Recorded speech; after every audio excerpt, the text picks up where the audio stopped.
Hello viewers, welcome to legend online classes and YouTube classes. Indian polity సబ్జెక్ట్లో భాగంగా మనకి ప్రధానమంత్రులకు సంబంధించిన లిస్టుని అబ్జర్వ్ చేస్తున్నాం. ఈ ప్రధానమంత్రుల్లో ఎవరి కాలంలో ఎలాంటి సంస్కరణలు జరిగినాయి, వాళ్ళ ప్రత్యేకతలు ఏంటి, అందులో జరిగినటువంటి కొన్ని ముఖ్యమైన మార్పులని మనం చూడడం అనేది జరుగుతుంది. ఒక చిన్న అనౌన్స్మెంట్, మనకి లెజెండ్ ఆన్లైన్ క్లాసెస్ ద్వారా 299 రూపాయలకే 5 కోర్సులని కలిపి 299కే ఇవ్వడం అనేది జరుగుతుంది. ఈ ఆఫర్ని ప్లే స్టోర్ నుండి మీరు డౌన్లోడ్ చేసుకోండి. అక్కడ ఏ కోర్స్ అనేది పబ్లిసిటీ అయి ఉంటుంది, మీకు ఆ పోస్టర్ కనబడుతుంది, దాన్ని మీరంతా కూడా తీసుకోండి.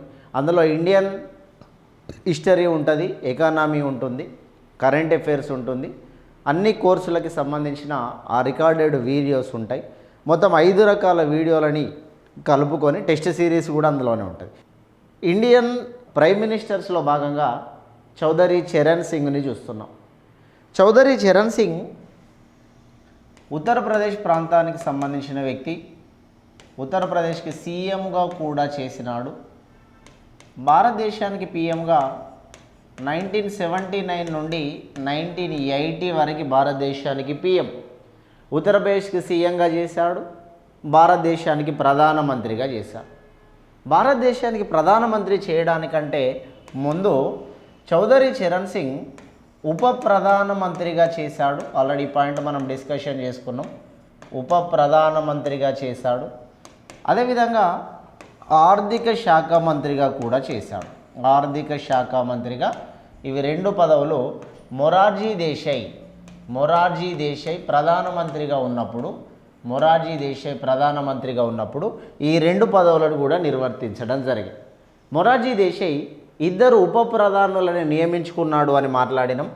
మొరార్జీ దేశాయ్ 2 ఉప ప్రధానులను నియమించుకుంటే అందులో బాబు జగ్జీవన్ రామ్ ఒక ఆయనే, రెండో అతను చౌదరి చరణ్ సింగ్ రెండో అతను. 2 ఉప ప్రధానమంత్రులను నియమించుకున్న భారతదేశంలో ప్రధానమంత్రి ఎవరున్నారు అంటే మొరార్జీ దేశాయ్ 2 ఉప ప్రధానులను నియమించుకున్నాడు. అయితే 2 ఉప ప్రధానమంత్రులను నియమించుకున్నాక మొరార్జీ దేశాయ్ 1977 నుండి 1979 వరకు ఉన్నాడు. 1979లో మొరార్జీ దేశాయ్ రాజీనామా చేశాడు. ఏ తీర్మానం లేకుండా రాజీనామా చేశాడు మొరార్జీ దేశాయ్. అయితే ఇప్పుడు ప్రధానమంత్రి రాజీనామా చేస్తే ఒక పర్సన్ని ప్రధానమంత్రిగా చేయాల్సిన బాధ్యత రాష్ట్రపతి పైన ఉంటుంది. రాష్ట్రపతి గారు ప్రధానిని నియమించాలి. ఇండియన్ కాన్స్టిట్యూషన్లో ఆర్టికల్ 75 క్లాజ్ 1 ప్రకారం ప్రధానమంత్రిని మరియు క్యాబినెట్ను నియమించే అధికారము రాష్ట్రపతికి ఉంటుంది. ప్రధానమంత్రి మరియు కేంద్ర మంత్రిమండలిని నియమించే అధికారం రాష్ట్రపతికి ఉంటుంది. రాష్ట్రపతి ప్రధానమంత్రిని నియమించే అధికారాన్ని మనం ఎగ్జిక్యూటివ్ పవర్ అంటే కార్యనిర్వహణ అధికారం అంటాం. ప్రధానమంత్రిని మంత్రిమండలిని రాష్ట్రపతి నియమిస్తాడు. ఈ నియమించే అధికారాన్ని కార్యనిర్వహణ అధికారం అంటాం. ప్రధానమంత్రిని నియమించే అధికారము విచక్షణాధికారం అంటే రాష్ట్రపతి సొంత నిర్ణయాలు తీసుకొని ప్రధానమంత్రిని నియమిస్తాడు. ప్రధానమంత్రిని నియమించేటప్పుడు ఆయన చూసుకోవాల్సిన క్యాలిక్యులేషన్స్ ఏంటండి అంటే లోక్సభలో మెజారిటీ ఉన్నటువంటి పార్టీని ప్రధానమంత్రిగా చేస్తారు. లోక్సభలో మెజారిటీ ఉన్న ఒక పార్టీ కావచ్చు, లోక్సభలో మెజారిటీ ఉన్న కూటమి కావచ్చు, అలియన్స్ అంటాం. లోక్సభలో మెజారిటీ ఉండే అటువంటి పార్టీని కావచ్చు, లోక్సభలో మెజారిటీ ఉండే అటువంటి కూటమి కావచ్చు. ఈ రెండిటి ఆధారంగా ప్రధానమంత్రిని నియమిస్తాడు రాష్ట్రపతి. అయితే ఇక్కడ ప్రధానమంత్రి మొరార్జీ దేశాయ్ 1979లో రాజీనామా చేశారు. రాజీనామా చేసినాక నెక్స్ట్ ఒక ప్రధానమంత్రిని నియమించాల్సినటువంటి బాధ్యత నీలం సంజీవరెడ్డి, అప్పుడు రాష్ట్రపతిగా ఉన్నటువంటి వ్యక్తి నీలం సంజీవరెడ్డి. ఆల్రెడీ చెప్పాము ఈ పాయింట్. నీలం సంజీవారెడ్డి 1977 నుండి 1982 వరకు భారతదేశానికి రాష్ట్రపతిగా పనిచేశాడు నీలం సంజీవరెడ్డి. ఈ రాష్ట్రపతిగా ఉన్న నీలం సంజీవరెడ్డి నెక్స్ట్ ప్రధానమంత్రిని ఎవరిని నియమిద్దామని ఆలోచన చేసినప్పుడు ప్రధానమంత్రి రిజైన్ చేశాడు. వెంటనే ప్రధానమంత్రిగా ఎవరిని తీసుకోవాలని ఆలోచన చేసినప్పుడు నీలం సంజీవ్ రెడ్డి అప్పుడు లోక్సభ ప్రతిపక్ష నాయకుడు అయిన వైబీ చవాన్ ఆయన లోక్సభ ప్రతిపక్ష నాయకుడు, Lok Sabha opposition leader YB Chavan అప్పుడు లోక్సభ ప్రతిపక్ష నాయకుడు. ఆ లోక్సభ ప్రతిపక్ష నాయకుడైన వైబీ చవాన్ని అడిగారు, మీరు ప్రధానమంత్రిగా బాధ్యత తీసుకుంటారా అని అడిగినప్పుడు నేను ప్రధానమంత్రిగా చేయలేను అని తన అభిప్రాయాన్ని తెలియజేసింది వైబీ చవాన్ వచ్చింది కాబట్టి ఒక పాయింట్. భారతదేశంలో మొదటిసారిగా ప్రతిపక్ష పార్టీ నాయకుడిగా లోక్సభకు పనిచేసింది వైబీ చవాన్. భారతదేశంలో మొదటిసారిగా లోక్సభకి ప్రతిపక్ష నాయకుడు వైబీ చవాన్. భారతదేశంలో మొదటిసారిగా రాజ్యసభకి ప్రతిపక్ష నాయకుడిగా చేసినటువంటి వ్యక్తి కమలాపాటి త్రిపాఠి అనేటువంటి వ్యక్తి. కమలాపాటి త్రిపాఠి రాజ్యసభకి ప్రతిపక్ష నాయకుడు, రాజ్యసభకి మొదటి ప్రతిపక్ష నాయకుడు, లోక్సభకి మొదటి ప్రతిపక్ష నాయకుడు వైబీ చవాన్. ప్రస్తుతం భారతదేశంలో లోక్సభ ప్రతిపక్షం అనేది లేకుండా అయిపోయింది, మినిమం సీట్స్ రాలేదు. మరి లోక్సభ ప్రతిపక్షము కావాలి అని అంటే ప్రతిపక్షానికి క్యాలిక్యులేషన్ ఏంటి సార్ అంటే ఇక్కడ కోరం అంటాము. కోరం అంటే 1/10తో మనం సూచించడం జరుగుతుంది. కోరం అంటే లోక్సభలో 543 మంది లోక్సభ సభ్యుల్లో 1/10 అంటే మినిమం 54 లేదా 55 మంది లోక్సభ మెంబర్స్ ఉంటే అప్పుడు అపోజిషన్ పార్టీ అవుతుంది. కేంద్రంలో ఇప్పుడు అపోజిషన్ అనేది లేదు, ఎందుకంటే 55 స్థానాలు కాంగ్రెస్ పార్టీకి లేవు కాబట్టి there is no opposition in the Lok Sabha. అయితే రాజ్యసభకి ప్రస్తుతం అపోజిషన్ ఉన్నది.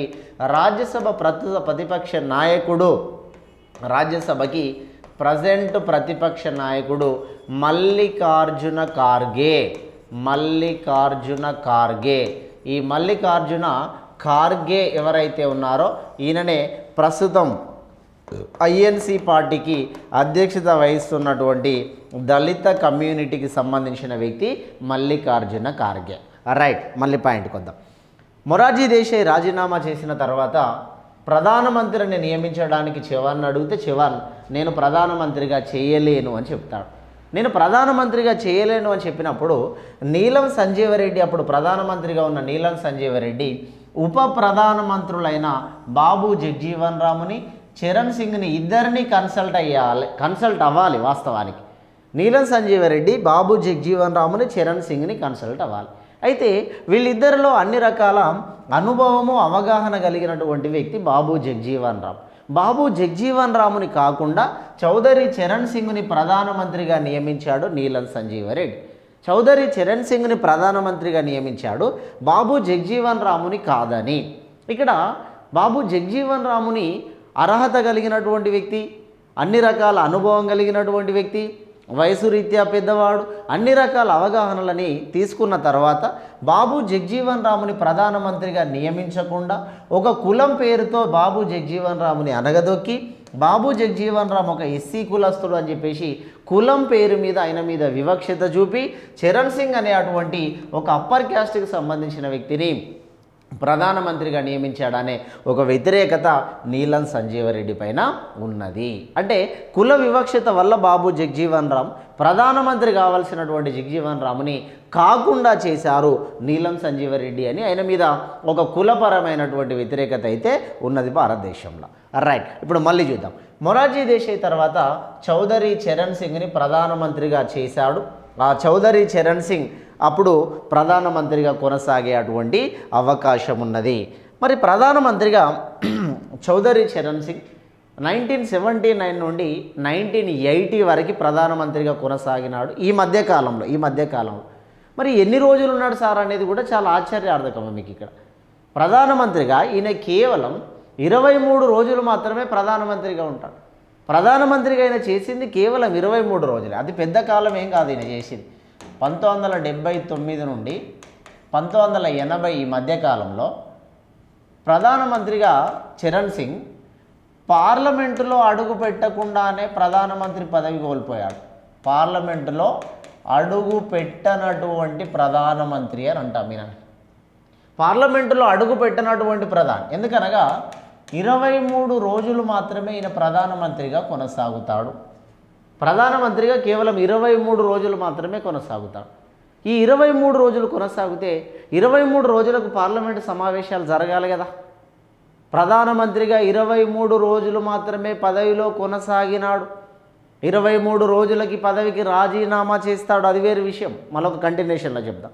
23 రోజులకు రాజీనామా చేస్తాడు. దానికంటే ముందు జరిగినటువంటి విషయాన్ని చూస్తే ఈయన పార్లమెంటులో అడుగు పెట్టనటువంటి ప్రధానమంత్రి అని చెప్తాం. పార్లమెంటులో ఎందుకు అడుగు పెట్టలేదు? 23 రోజులు మాత్రమే ఉన్నాడు. ఈ 23 రోజులు ఉంటే 23 రోజులలో పార్లమెంటు సమావేశాలు జరగాలి కదా. ఈయన 23 రోజులు ఉంటే ఇదే 23 రోజులకి పార్లమెంటు సమావేశాలు జరగలేదు కాబట్టి ఆ పార్లమెంటు సమావేశాల్లో ఈయన పాల్గొననటువంటి వ్యక్తి, పార్లమెంటులో అడుగు పెట్టనటువంటి ప్రధానమంత్రిగా ఈయనకు ఆ పేరు ఉండడం అనేది జరిగింది. మరి పార్లమెంటులో అడుగు పెట్టాలి అని అంటే దాని కండిషన్ చూద్దాం. మరి ఎన్ని రోజులు జరుగుతుంది పార్లమెంటు? 23 రోజులకి ఈయనే రిజైన్ చేశాడు అనుకున్నాం. కానీ పార్లమెంట్ ఎన్ని రోజులు జరగాలి సమావేశాలు? రైట్. ఆర్టికల్ 85 ప్రకారం పార్లమెంటు సెషన్స్, పార్లమెంటు సమావేశాలు,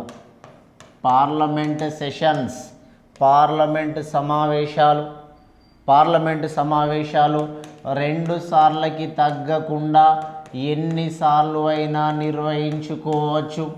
సంవత్సరంలో 2 సార్లకి తగ్గకుండా ఒక సమావేశానికి మరొక సమావేశానికి 6 నెలల గ్యాప్ కంటే ఎక్కువగా ఉండకూడదు. ఒక సమావేశానికి మరో సమావేశానికి 6 నెలల గ్యాప్ కంటే ఎక్కువగా ఉండకూడదు. సంవత్సరంలో 2 సార్లకి తగ్గకుండా ఎన్నిసార్లైనా సమావేశాలు నిర్వహించుకోవచ్చు. సమావేశాలని ఏర్పాటు చేసే అధికారం రాష్ట్రపతికి ఉంటుంది. సమావేశాలని వాయిదా వేసే అధికారం, ఫస్ట్ సమావేశాలను చూద్దాం. ప్రజెంట్ సమావేశాలు 3 సెషన్స్గా జరుగుతున్నాయి. మొత్తం సమావేశాలు 2 సార్లకి తగ్గకుండా ఎన్నిసార్లైనా సమావేశాలు నిర్వహించుకోవచ్చు. ప్రస్తుతం సమావేశాలు 3 సెషన్స్గా జరుగుతున్నాయి. నెంబర్ 1 బడ్జెట్ సమావేశాలు. నెంబర్ 2 మాన్సూన్ సెషన్స్ లేదా రైనీ సెషన్స్ వర్షాకాల సమావేశాలు. అదేవిధంగా వింటర్ సెషన్స్, శీతాకాల సమావేశాలు. మొత్తం సమావేశాలని 3 రకాలుగా చెప్పడం జరుగుతుంది. బడ్జెట్ సమావేశాలు ఫిబ్రవరి నుంచి ఏప్రిల్ వరకు బడ్జెట్ సమావేశాలు కొనసాగుతాయి. మాన్సూన్ సెషన్ వర్షాకాలము జూలై టు ఆగస్టు వరకు కొనసాగుతాయి.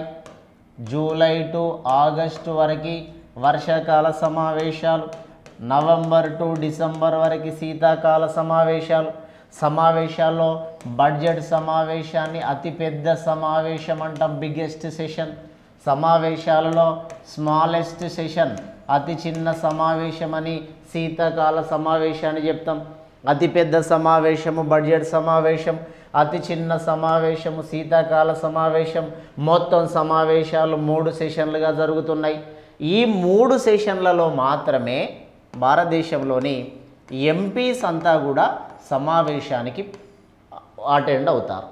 భారతదేశంలోని ఎంపీలు అంటే 543 మంది లోక్సభ సభ్యులు, 245 మంది రాజ్యసభ సభ్యులు, మొత్తం భారతదేశంలో 788 మంది ఎంపీలు అని చెప్పారు. ఈ 788 మంది ఎంపీలు పార్లమెంటులో పాల్గొనే సందర్భాలు ఏవైనా ఉన్నాయా సార్ అంటే ఈ 3 సందర్భాలు కలుపుకొని 90 నుంచి 110 రోజులు సమావేశాలు జరగాలి. ఓన్లీ 90 to 110 డేస్ సమావేశాలు జరగాలి. 90 రోజులకి తగ్గకుండా 110 రోజులకి పెరగకుండా అంటే మించకుండా సమావేశాలు అనేవి నిర్వహించాలి. ఈ సమావేశాలను ఏర్పాటు చేసే అధికారం రాష్ట్రపతికి ఉంటుంది. అయితే ఇక్కడ 543 మంది లోక్సభ సభ్యులు, 245 మంది రాజ్యసభ సభ్యులు, 788 మంది భారతదేశంలోని ఎంపీలు అని అంటాం. MP member of parliament. ఎందుకంటున్నాం? ఇండియన్ కాన్స్టిట్యూషన్లో ఆర్టికల్ 79 ప్రకారం what is parliament? Rajya Sabha, Lok Sabha and president called as a parliament. Parliament అంటే రాజ్యసభ, లోక్సభ, రాష్ట్రపతి ఈ ముగ్గురిని కలిపితేనే పార్లమెంట్ అని మనం చెప్తాం. పార్లమెంట్ అనగా రాజ్యసభ, లోక్సభ, రాష్ట్రపతి. ఇందులో ఏ ఒక్కరు లేకపోయినా పార్లమెంట్ అనడానికి అవకాశం లేదు. అందుకే ఇక్కడ లోక్సభ సభ్యులు లోక్సభలో సమావేశాలు, రాజ్యసభ సభ్యులు రాజ్యసభలో సమావేశాలు, లోక్సభ నుండి కొన్ని బిల్లులు రాజ్యసభకి, రాజ్యసభ నుండి కొన్ని బిల్లులు లోక్సభకి, ఇట్లా మొత్తం దేశము గురించిన సమస్యలని ఈ దేశంలోని పార్లమెంటు సభ్యులు మాట్లాడే మూడు సందర్భాలు, ఆ 3 సందర్భాలే budget session, monsoon session, winter session అని చెప్పేసి 3 సందర్భాలలోనే పార్లమెంటు సమావేశాలు తెరవబడి ఉంటాయి. కొన్ని ప్రత్యేక సమావేశాలు ఉంటాయి, కొన్ని ఎమర్జెన్సీ సమావేశాలు ఉంటాయి. అప్పుడు రాష్ట్రపతి ప్రత్యేక సమావేశాలు, ఎమర్జెన్సీ సమావేశాలు ఏర్పాటు చేయవచ్చు. అంటే ఇందులో భాగంగా పార్లమెంటులో అడుగు పెట్టని వ్యక్తి అని మనం ఎందుకు అంటున్నామంటే, ఈయన పార్లమెంటులో అడుగు పెట్టాలంటే ఫస్ట్ పార్లమెంటు సమావేశాలు ఉండాలి కదా, పార్లమెంటు సమావేశాలు జరగాలి కదా. అప్పుడు పార్లమెంటు సమావేశాలు జరగకుండే ఈయన అడుగు పెట్టడానికి ఎందుకు పోతాడు? అక్కడికి పోయి చూసి రావడానికి పోతాడా? ఎవడన్నా ఉన్నాడని కలవడానికి పోతాడా?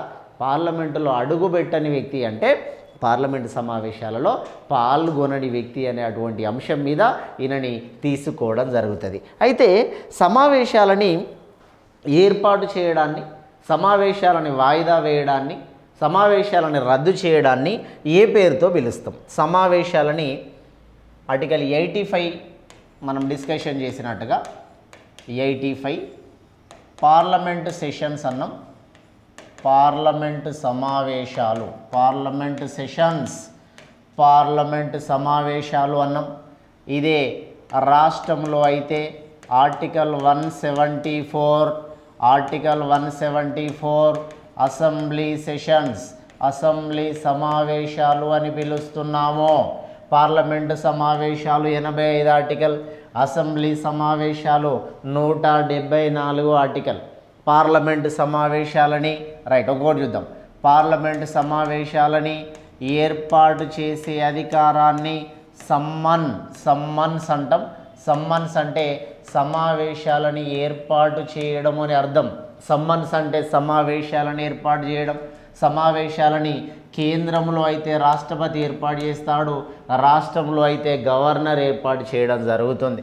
సమావేశాలని సెషన్స్ అంటే సమావేశాలు స్టార్ట్ అయిన స్టార్టింగ్ డేట్ అంటే మొదటి రోజు నుండి ఎండింగ్ డే చివరి రోజు వరకు, సమావేశాలు స్టార్ట్ అయిన మొదటి రోజు నుండి సమావేశాలు ముగిసే లాస్ట్ రోజు వరకు ఈ మధ్యలో ఉండే అటువంటి సమయాన్నే సెషన్స్ లేదా సెషన్ అనే పేరు మీద పిలుస్తాం. మొదటి రోజు నుండి చివరి రోజు వరకు ఈ మధ్యలో ఉండే అటువంటి సమయాన్నంతా మనం ఇక్కడ సెషన్ అనే అటువంటి పేరు మీద పిలవడం జరుగుతుంది. అయితే సమావేశాలని వాయిదా వేసే అధికారం ఉంటుంది. అడ్జర్న్మెంట్ అంటామండి. అడ్జర్న్మెంట్ అంటే తాత్కాలిక వాయిదా. అడ్జర్న్మెంట్ అంటే తాత్కాలిక వాయిదా. ఈ అడ్జర్న్మెంట్ వేస్తున్నప్పుడే టైము డేటు చెప్పి వాయిదా వేస్తారు.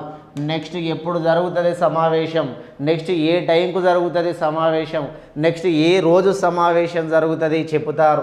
అడ్జర్న్మెంటు ఎందుకు తీసుకుంటారు సార్ అంటే, అడ్జర్న్మెంటు సమావేశాల్లో గందరగోళ పరిస్థితులు జరిగినప్పుడు, లేదా సమావేశాలలో వాకౌట్లు చేసినప్పుడు, సమావేశాలలో డిస్టర్బెన్సెస్ ఏమైనా జరిగినప్పుడు, సమావేశంలో స్పీకర్ పోడియం దగ్గరికి వెళ్ళి చాలా ఇబ్బందికరమైన వాతావరణం సృష్టించినప్పుడు, ఇట్లాంటి పరిస్థితులలో మనకి అడ్జర్న్మెంట్ అనేది ఉపయోగించడం జరుగుతుంది. ఈ అడ్జర్న్మెంట్ ఉపయోగించినప్పుడు టైము డేటు చెప్పి వాయిదా వేస్తారు. వీళ్ళ వలన మేము వాయిదా వేస్తున్నా, ఇది ఇంకో గంట సేపటికి జరగవచ్చు, ఈరోజు సాయంత్రం జరగవచ్చు, లేదంటే ఇంకో 4 రోజుల తర్వాత జరగవచ్చు అని టైము డేటు చెప్పి సమావేశాలని వాయిదా వేస్తే దాన్ని అడ్జర్న్మెంట్ అంటాం. అడ్జర్న్మెంట్ చేసే రైట్ ఎవరికి ఉంటుంది సార్ అంటే స్పీకర్కి ఉంటుంది. డేటు టైము చెప్పి వాయిదా వేస్తే అడ్జర్న్మెంట్ అంటాం. తర్వాత సైనీ డై దీన్ని నిరవధిక వాయిదా, నిరవధిక వాయిదా లేదా అర్ధంతర వాయిదా అంటాము. నిరవధిక వాయిదా లేదా అర్ధంతర వాయిదా అని అంటాము. టైముని డేటుని చెప్పకుండా వాయిదా వేయడం, టైము డేటు చెప్పకుండా వాయిదా వేస్తే దానిని సైనీ డై అని అంటాము. టైము డేటు చెప్పి వాయిదా వేస్తే అడ్జర్న్మెంట్ అంటాం. అడ్జర్న్మెంట్ అంటే తాత్కాలిక వాయిదా. సైనీ డై అంటే నిరవధిక లేదా అర్ధంతర వాయిదా అనే పేరుతో పిలవడం జరుగుతుంది. సైనీ డై చేసే అధికారం కూడా స్పీకర్ గారికి ఉండడం జరుగుతుంది. నెక్స్ట్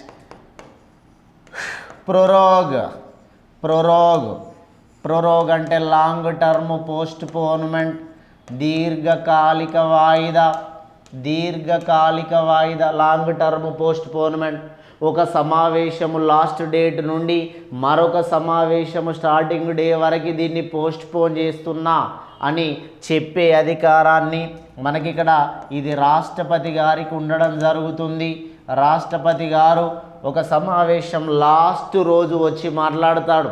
ఫిబ్రవరి నుంచి ఏప్రిల్ వరకు బడ్జెట్ అనుకున్నాం కదా, ఏప్రిల్లో లాస్ట్గా సమావేశం క్లోజ్ చేద్దాం అనుకునే రోజుకు వచ్చి ఈ సమావేశాన్ని దీర్ఘకాలికంగా వాయిదా వేస్తున్నా అంటే బడ్జెట్ సమావేశం నుండి వర్షాకాల సమావేశం స్టార్టింగ్ వరకు దీన్ని ఇక్కడి నుండి అక్కడి వరకు నేను వాయిదా వేస్తున్నా అని చెప్పడాన్ని మనకి ఇక్కడ లాంగ్ టర్మ్ పోస్ట్ పోన్మెంట్ దీర్ఘకాలిక వాయిదా అంటాం. ఈ దీర్ఘకాలిక వాయిదా వేసే అధికారం ఎవరికి ఉంది సార్ అంటే రాష్ట్రపతి గారికి ఉండడం అనేది జరిగింది.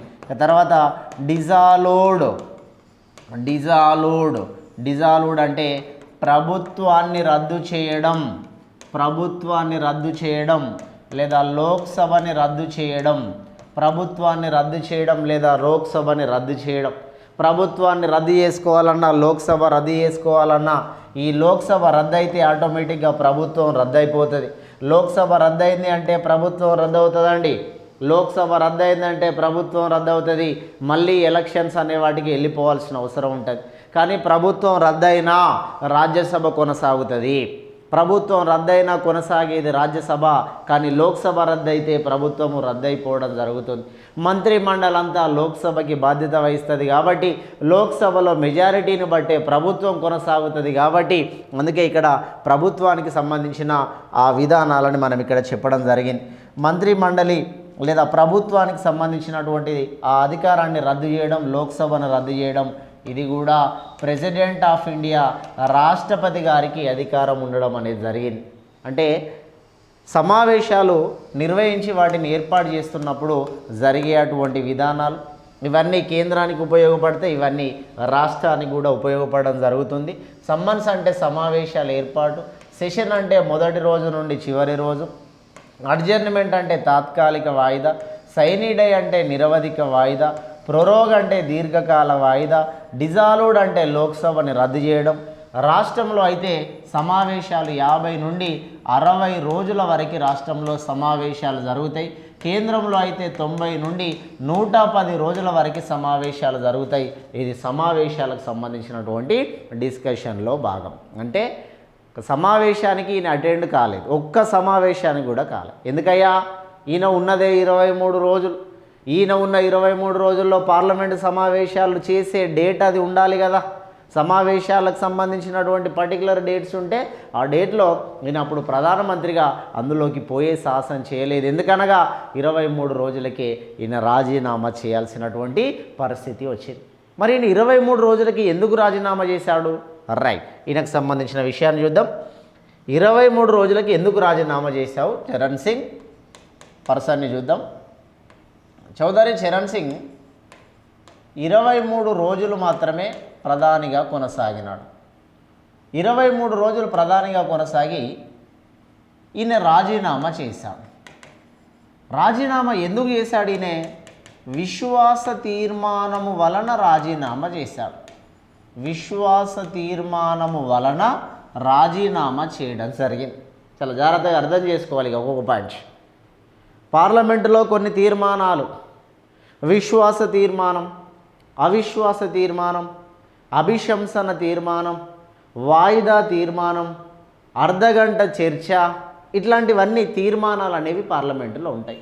విశ్వాస, అవిశ్వాస, అభిశంసన, మహాభియోగ, వాయిదా తీర్మానాలు, ధన్యవాద తీర్మానాలు, కోత తీర్మానాలు, ఇట్లాంటి అంశాలన్నీ కూడా ఇందులో ఉండడం జరుగుతుంది. అయితే విశ్వాస తీర్మానం అంటే ఏంటి అనే విషయాన్ని చూద్దాం. విశ్వాస తీర్మానాన్ని జర్మనీ దేశ రాజ్యాంగం నుండి తీసుకున్నాం. విశ్వాస తీర్మానాన్ని ప్రతిపాదించిన వ్యక్తి, ప్రతిపాదన అంటే విశ్వాస తీర్మానం అనేది ఒకటి మనకు ఉండాలని పార్లమెంటులో డిస్కషన్ చేసినటువంటి వ్యక్తి చౌదరి చరణ్ సింగ్. విశ్వాస తీర్మానం ఉండాలి అని చెప్పినటువంటి వ్యక్తి చరణ్ సింగ్. ఈ పాయింట్ని జర్మనీ దేశ రాజ్యాంగం నుండి తీసుకోవడం జరిగింది. అవిశ్వాస తీర్మానాన్ని ప్రతిపాదించింది మనకి అటల్ బిహారీ వాజ్పేయి. విశ్వాస తీర్మానాన్ని ప్రతిపాదించింది చౌదరి చరణ్ సింగ్. విశ్వాస తీర్మానం ఎవరిపైన ప్రవేశపెడతారు సార్? రాష్ట్రపతి ప్రధానమంత్రి పైన ప్రవేశపెడతాడు విశ్వాస తీర్మానం. ప్రధానమంత్రి పైన ఏ సందర్భంలో ప్రవేశపెడతాడు? ఏ పార్టీకి ప్రత్యేక మెజారిటీ రానప్పుడు,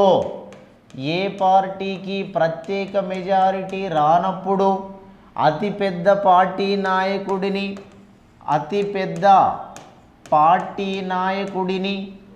లేదా అతిపెద్ద కూటమి నాయకుడిని ప్రధానమంత్రిగా చేయాల్సినటువంటి బాధ్యత రాష్ట్రపతి పైన ఆధారపడి ఉంటుంది. చాలా ఇంపార్టెంట్. విశ్వాస తీర్మానం అనేది ఏ పార్టీకి ప్రత్యేక మెజారిటీ రానప్పుడు, ప్రత్యేక మెజారిటీ అంటే ఏంటండి? ప్రధానమంత్రి కావాలంటే లోక్సభలో మెజారిటీ ఉండాలి. ప్రధానమంత్రి కావడానికి రాజ్యసభలో మెజారిటీతో ఎట్లాంటి సంబంధం లేదు. లోక్సభలో మెజారిటీ ఉంటే ప్రధానమంత్రి కావచ్చు. దాదాపుగా 372 స్థానాలని మ్యాజిక్ నంబర్ అంటాం. 372, దాదాపుగా 1-2 అటు ఇటు కావచ్చు, కానీ 372 స్థానాలని మనం మ్యాజిక్ నంబర్ అని చెప్పడానికి ఛాన్స్ ఉంటుంది. ఈ 372 స్థానాలు ఏవైతే ఉన్నాయో 543లో మనకి 50% అంటున్నాం దీన్ని. 543లో 50% కంటే ఎక్కువగా, అందుకే 372 ఆ పైన స్థానాలు వచ్చినటువంటి పార్టీని ప్రధానమంత్రిగా చేస్తాడు. అయితే ఏ పార్టీకి ప్రత్యేక మెజారిటీ రానప్పుడు అతిపెద్ద పార్టీ నాయకుడిని లేదా కూటమి నాయకుడిని ప్రధానమంత్రిగా చేసే బాధ్యత రాష్ట్రపతి కలిగి ఉంటాడు. అయితే ఈ మొరార్జీ దేశాయ్ రాజీనామా చేసినాక ఎవడూ ముందుకు రావట్లేదు, ప్రధానమంత్రి కావడానికి ఎవరూ రావట్లేదు. ఆ ఎవరు రానటువంటి సమయంలో చౌదరి చరణ్ సింగ్ని ఇక్కడ ప్రధానమంత్రిగా చేసేటువంటి ఆ అవకాశం ఇక్కడ లభించడం జరిగింది. అయితే ఈ చౌదరి చరణ్ సింగ్ని అప్పుడు సంయుక్త విధాయక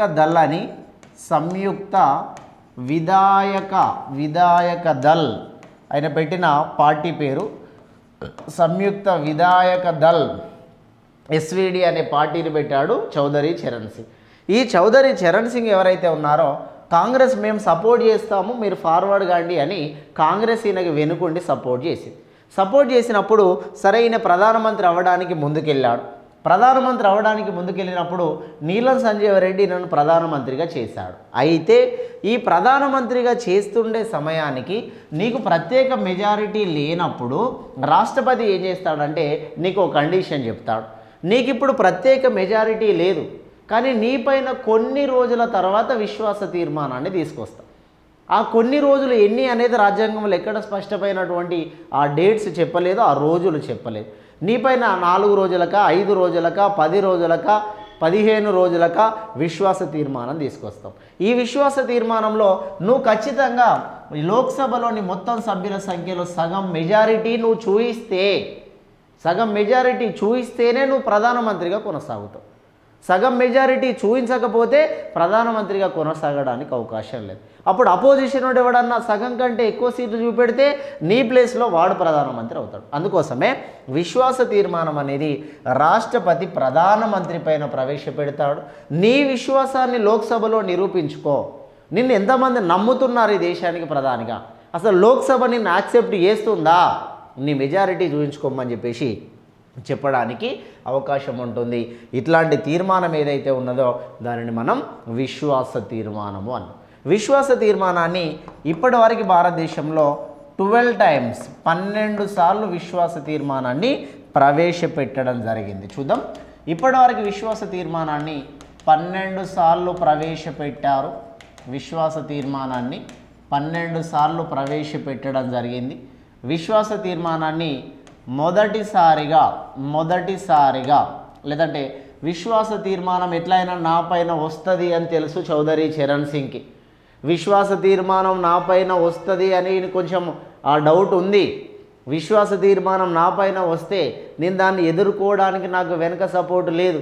కాంగ్రెస్ కొన్ని రోజులు సపోర్ట్ చేస్తా అని చెప్పింది, తర్వాత కాంగ్రెస్ తన పని విధానాన్ని మార్చుకున్నది, వాళ్ళ ఆలోచన విధానాన్ని కాంగ్రెస్ మార్చినప్పుడు ఇప్పుడు ఏం చేయాలా, ఈ పర్సన్ చేసేది ఏంటి అంటే ఖచ్చితంగా నాకు ఒకవేళ విశ్వాస తీర్మానం నా మీద ప్రవేశపెడితే నాకు సపోర్ట్ చేసే వాళ్ళు ఎవరు లేరు కాబట్టి అందులోకి పోయి పరువు తీసుకోవడం కంటే దాన్ని ప్రవేశపెట్టడానికన్నా ముందుగానే నేను రాజీనామా చేస్తే బెటర్ అని చెప్పేసి విశ్వాస తీర్మానం వలన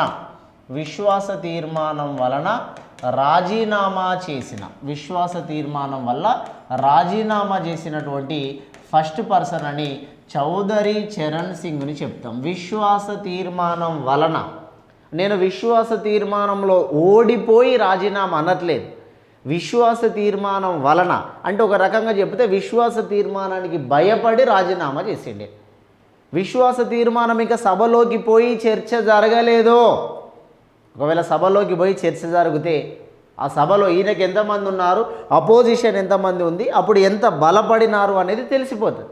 కానీ విశ్వాస తీర్మానానికి భయపడి ముందుగానే తన పదవికి రాజీనామా చేసినటువంటి వ్యక్తి ఎవరైనా ఈ దేశంలో ఉన్నారు అని అంటే ఆయనే చౌదరి చరణ్ సింగ్. ఇది మొదటిసారి. ఇక తర్వాత విశ్వాస తీర్మానంలో ఓడిపోవడం వలన అంటే రాష్ట్రపతి చెప్పిండు కదా, నీ మెజారిటీ నువ్వు నిరూపించుకోవాలి, నీ మెజారిటీ నువ్వు నిరూపించుకోకపోతే రాజీనామా చేయాలి అని చెప్పినాడు కదా. అట్లా మెజారిటీ నిరూపించుకోవడానికి ప్రయత్నం చేసి ఆ ప్రయత్నంలో విఫలమై లోక్సభలో తగినటువంటి స్థానాలు రాక రాజీనామా చేసినటువంటి పర్సన్స్ ఉన్నారు.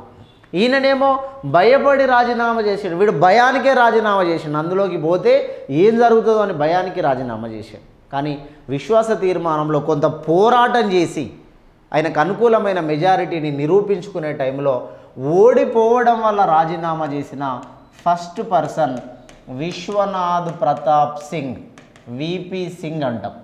ఈ విశ్వనాథ్ ప్రతాప్ సింగ్ 1989 నుండి 1990 ఈ మధ్యకాలంలో ప్రధానమంత్రిగా ఉన్నాడు. 1989 నుండి 90 మధ్యకాలంలో ప్రధానమంత్రిగా ఉన్నాడు విపి సింగ్. విపి సింగ్ కంటే ముందు రాజీవ్ గాంధీ ప్రధానమంత్రి. ఈ విపి సింగ్ 1989 నుండి 1990 వరకు ప్రధానమంత్రిగా ఉన్నాడు. విపి సింగ్ ప్రధానమంత్రిగా ఉన్నప్పుడు ఈ దేశంలో నేషనల్ ఫ్రంట్ అనేది ఏర్పాటు చేశారు. నేషనల్ ఫ్రంట్ అనేది ఏర్పడిందండి. నేషనల్ ఫ్రంట్ ఏర్పడింది.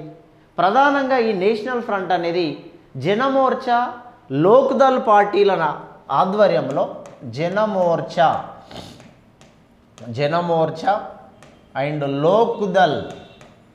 లోక్దల్ పార్టీల ఆధీనంలో నేషనల్ ఫ్రంట్ అనేటువంటి ఒక ఫ్రంట్ని ఏర్పాటు చేసుకున్నారు. ఈ ఫ్రంట్ ద్వారా ప్రధానమంత్రి అయ్యాడు విశ్వనాథ్ ప్రతాప్ సింగ్. ఈ ఫ్రంట్కి మేము వెనక నుండి సపోర్ట్ చేస్తామని చెప్పారు బీజేపీ వాళ్ళు. ఈ ఫ్రంట్కి వెనకాల మేము సపోర్టివ్గా ఉంటాము, మీరు ప్రధానమంత్రిగా కొనసాగండి అని చెప్పినారు. అయితే విశ్వనాథ్ ప్రతాప్ సింగ్ ఎవరైతే ఉన్నారో ఆయన చరిత్ర అంతా మళ్ళీ ప్రధానమంత్రుల లిస్టులలో వచ్చినప్పుడు నేను చెప్తా. నేషనల్ ఫ్రంట్ అంటే జనమోర్చా మరియు లోక్దల్ పార్టీల నాయకత్వంలో ఇది ఏర్పాటు చేశారు. బీజేపీ వాళ్ళు ఉన్నారు కదా అని ఈయన ఫార్వర్డ్ అవుతున్నారు. ఈ విశ్వనాథ్ ప్రతాప్ సింగ్ ప్రీవియస్లో తన జీవితంలో ఉత్తరప్రదేశ్కి ముఖ్యమంత్రిగా చేశాడు. ఈయన ఉత్తరప్రదేశ్కి ముఖ్యమంత్రిగా చేస్తున్నప్పుడు అక్కడ బీజేపీ వాళ్ళు అయోధ్య రథయాత్ర అని స్టార్ట్ చేస్తారు. ఈయనే అక్కడ ముఖ్యమంత్రిగా ఉన్నప్పుడు, ఉత్తరప్రదేశ్లో ముఖ్యమంత్రిగా ఉన్నప్పుడు అయోధ్య రథయాత్ర వాళ్ళు చేస్తున్నప్పుడు అప్పుడు ఈయన ముఖ్యమంత్రిగా ఉన్నాడు. ఆ రథయాత్ర జరుగుతున్నటువంటి సందర్భంలో ఆ యాత్రను ఆపేశాడు మన విశ్వనాథ్ ప్రతాప్ సింగ్. ఆ యాత్రను ఆపేశాడు, కొన్ని ఆంక్షలు, రిస్ట్రిక్షన్స్ పెట్టారు. ఆ విషయాన్ని మనసులో పెట్టుకున్నారు బీజేపీ పార్టీ. ఆ విషయాన్ని మనసులో పెట్టుకొని మేము నీకు సపోర్ట్ చేయట్లేదు అని విశ్వాస తీర్మానంలో సపోర్ట్ చేయలేదు. విశ్వాస తీర్మానంలో సపోర్ట్ చేయకపోవడం వల్ల ఈయనకు రావాల్సినటువంటి ఓట్లు తక్కువగా వచ్చి విశ్వాస తీర్మానంలో ఓడిపోవడం వల్ల రాజీనామా చేసిన మొదటి పర్సన్ అని చెప్పేసి విశ్వనాథ్ ప్రతాప్ సింగ్ను చెప్తాం. ఈ విశ్వనాథ్ ప్రతాప్ సింగ్ ఏర్పాటు చేసినటువంటి ఫ్రంట్ని నేషనల్ ఫ్రంట్ అంటాం. ఈ నేషనల్ ఫ్రంట్కి అప్పుడు ప్రెసిడెంట్గా బాధ్యత వహించిన వ్యక్తి, నేషనల్ ఫ్రంట్కి ప్రెసిడెంట్గా బాధ్యత వహించినటువంటి వ్యక్తి మన ఎన్టీఆర్ గారు నేషనల్ ఫ్రంట్కి బాధ్యత వహించడం అనేది జరిగింది. దేశవ్యాప్తంగా ప్రచారానికి తిరిగినాడు. దేశవ్యాప్తంగా ప్రచారానికి తిరిగి ఎన్నో కొన్ని ఆ ఓట్లు ఈయనకి ఇవ్వడం అనేది జరిగింది. ఇక తర్వాత రెండోది సెకండ్ పర్సన్ విశ్వాస తీర్మానంలో ఓడిపోవడం వల్ల రాజీనామా చేసిన second person Deve Gowda. Second person HD Deve Gowda. వీళ్ళ చరిత్ర అంతా ఒక్కొక్కరి గురించి మనం మళ్ళీ చెప్పాల్సి ఉంటుంది కాబట్టి చెప్తాను. నేను సందర్భాన్ని బట్టి ఇక్కడ ఒక్కొక్క పాయింట్ మాట్లాడుతున్నా. హెచ్డి దేవేగౌడ భారతదేశానికి 1996 నుంచి 97 మధ్యకాలంలో ప్రధానమంత్రిగా చేశాడు. 1996 నుంచి 97 దేవేగౌడ ఆధీనంలో అప్పుడు యునైటెడ్ ఫ్రంట్ అనే ఒకటి ఏర్పడింది. యునైటెడ్ ఫ్రంట్ అనేది దేవేగౌడకు సంబంధించి ఆయన ప్రధానమంత్రి కావడానికి యునైటెడ్ ఫ్రంట్ అనేది ఏర్పాటు చేశారు. ఈ యునైటెడ్ ఫ్రంట్కి ప్రెసిడెంట్గా చేసినటువంటి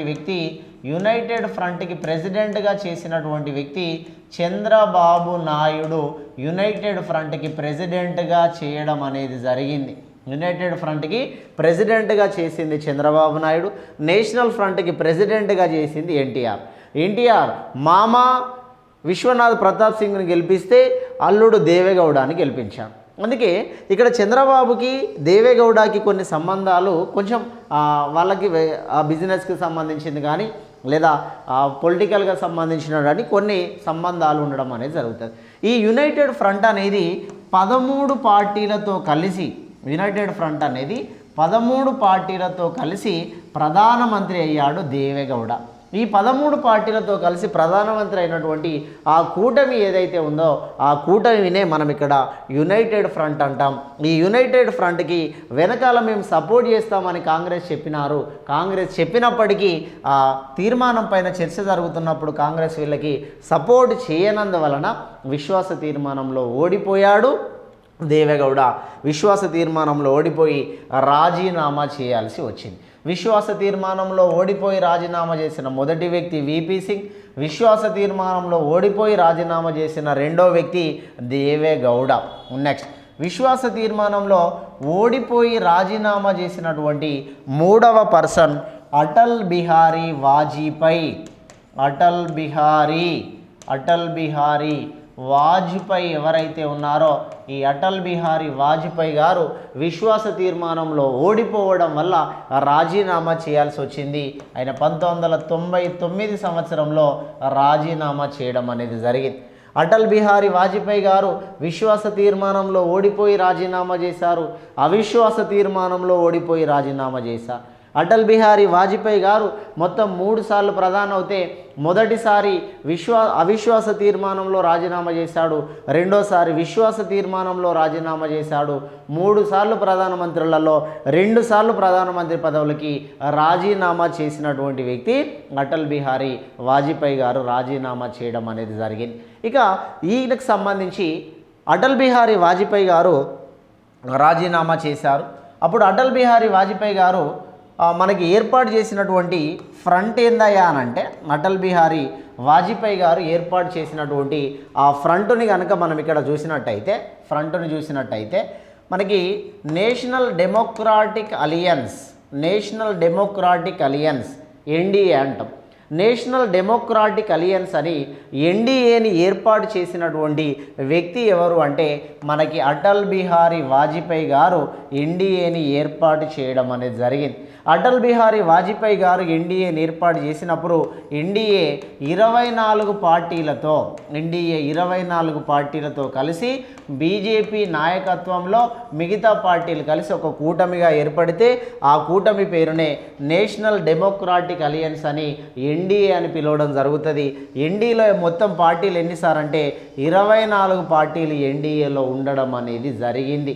అయినప్పటికీ కొన్ని పార్టీలు తమ మద్దతు తెలియజేయకపోవడం వలన విశ్వాస తీర్మానంలో రాజీనామా చేయాల్సినటువంటి పరిస్థితి వచ్చింది. విశ్వాస తీర్మానంలో రాజీనామా చేసినటువంటి వ్యక్తిగా అటల్ బిహారీ వాజ్పేయి గారిని చెప్తాం. ఇక తర్వాత విశ్వాస తీర్మానాన్ని 2 సార్లు ఎదుర్కొన్నటువంటి వ్యక్తి, 4th పేజీలో రాస్తున్నాం.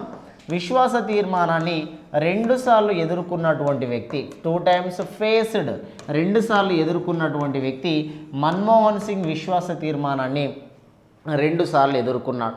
మన్మోహన్ సింగ్ 2 సార్లు భారతదేశానికి ప్రధానమంత్రి అయ్యాడు. ఒకటి 2004 నుండి 2009 వరకు ఒక గవర్నమెంట్, 2009 నుండి 2014 వరకు ఒక గవర్నమెంట్, అంటే 2 గవర్నమెంట్లు కూడా యూపీఏ 1 అంటాం. దీనిని యూపీఏ 2 అనే అటువంటి పేరుతో పిలుస్తాం. యూపీఏ గవర్నమెంట్ని ఏర్పాటు చేసింది Manmohan Singh. United progressive alliance అని యూపీఏ 1 ఏదైతే ఉందో, యూపీఏ 1లో 17 పార్టీస్తో కలిపి యూపీఏని ఏర్పాటు చేశారు. యూపీఏ 2లో 13 పార్టీస్తో కలిసి 13 పార్టీలతో కలిసి రెండవసారి గవర్నమెంట్ ఫామ్ చేసినటువంటి వ్యక్తి మన్మోహన్ సింగ్. మొదటిసారి ఆ విశ్వాస తీర్మానాన్ని ఎదుర్కొన్నాడు, రెండవసారి విశ్వాస తీర్మానాన్ని ఎదుర్కొన్నాడు.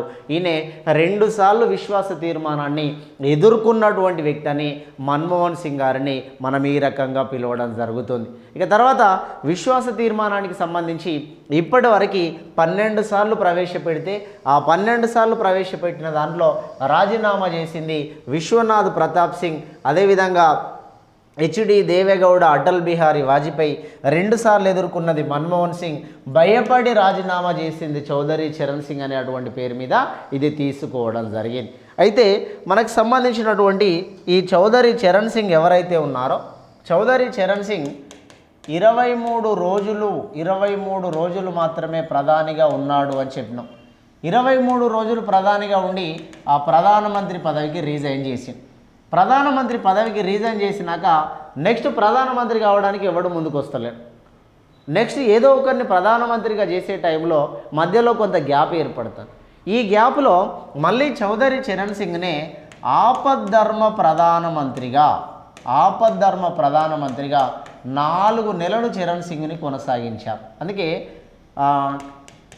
కేర్ టేకింగ్ పిఎం అంటాం. కేర్ టేకింగ్ పిఎం, ఆపద్ధర్మ ప్రధానమంత్రిగా 4 నెలలు కొనసాగినటువంటి వ్యక్తి మనకి చౌదరి చరణ్ సింగ్. అంటే ఈయన రాజీనామా చేసినాక మిగతా వాళ్ళు ఎవరు కూడా ఆ పదవిని కొనసాగించడానికి రాలేదు కాబట్టి ఆ మిగతా వాళ్ళు వచ్చేంత వరకు పదవిలో కొనసాగాలని చౌదరి చరణ్ సింగ్ని ఆపద్ధర్మ ప్రధానిగా 1979లో ఈయన ప్రధానమంత్రి అవుతే 1980 వరకు ఈ మధ్యకాలంలో 23 రోజులుండి రాజీనామా చేస్తే 4 నెలలు ఆపద్ధర్మ ప్రధానిగా కొనసాగిస్తే ఆఫ్టర్ 4 months 4 నెలల తర్వాత మళ్ళీ ఎలక్షన్ జరుగుతాయి. 1980 ఎలక్షన్లో మళ్ళీ ఇందిరాగాంధీ ప్రధానమంత్రి అవుతుంది. ఇందిరాగాంధీ ప్రధానమంత్రి అవ్వడం అనేది జరుగుతుంది. ఈ మనకి చరణ్ సింగ్ ఎవరైతే ఉన్నారో ఈయనే మనకి రైతు బాంధవుడు అని పేరున్నదండి. ఈయనకు రైతు బాంధవుడు అనే బిరుదు లేదా పేరు కలిగినటువంటి వాడు Chaudhary Charan Singh. Friend of the farmer అంటాం మనం. ఫ్రెండ్ ఆఫ్ ద ఫార్మర్ అనేటువంటి పేరుతో మనం ఇక్కడ చౌదరి చరణ్ సింగ్ను పిలుస్తాం. చౌదరి చరణ్ సింగ్ మనకి డిసెంబర్ 23 ఈయన బర్త్డే. ఈయన బర్త్డేని మనం కిసాన్ డే, రైతు దినోత్సవము అంటామండి. కిసాన్ డే, రైతు దినోత్సవం అని ఈయన బర్త్డేని రైతు దినోత్సవంగా పిలవడం అనేది జరుగుతుంది. రైతు దినోత్సవం అని డిసెంబర్ 23ని కిసాన్ డే లేదా రైతు దినోత్సవం అనే అటువంటి పేరుతో పిలవడం జరుగుతుంది. ఇట్లా భారతదేశానికి సంబంధించిన ఈయనకు సంబంధించినటువంటి ముఖ్య పాయింట్లు మీరు అర్థం చేసుకుంటే, మొరార్జీ దేశాయ్ తర్వాత తప్పని పరిస్థితులలో ఈయనను ప్రధానమంత్రి చేయాల్సి వచ్చింది. కాంగ్రెస్ పార్టీ వెనుక ఉంటామని చెప్పారు కానీ సందర్భాన్ని బట్టి మళ్ళీ వాళ్ళు స్కిప్ అయ్యారు. పార్లమెంటులో అడుగు పెట్టనటువంటి ప్రధానమంత్రి, పార్లమెంటులో అడుగు పెట్టనటువంటి వ్యక్తి 23 రోజులు మాత్రమే ప్రధానిగా చేశాడు, 4 నెలలు ఆపద్ధర్మ ప్రధానిగా చేశాడు, రైతు బాంధవుడు అనే బిరుదు కలిగి ఉన్నాడు, విశ్వాస తీర్మానాన్ని ప్రతిపాదించాడు, విశ్వాస తీర్మానానికి భయపడి రాజీనామా చేయడం అనేది జరిగింది. ఇది ఈయనకు సంబంధించినటువంటి చరిత్రలో భాగంగా మనం చెప్పినటువంటి విషయాలు. ఇచ్చినటువంటి ప్రతి ఇన్ఫర్మేషన్ని జాగ్రత్తగా నోట్ చేసుకొని ఫాలో అవుతూ మనకి లెజెండ్ క్లాసెస్ ద్వారా వచ్చే ప్రతి యాప్ని మీరు యూజ్ చేసుకోవాలని కోరుతున్నాను. Thank you very much.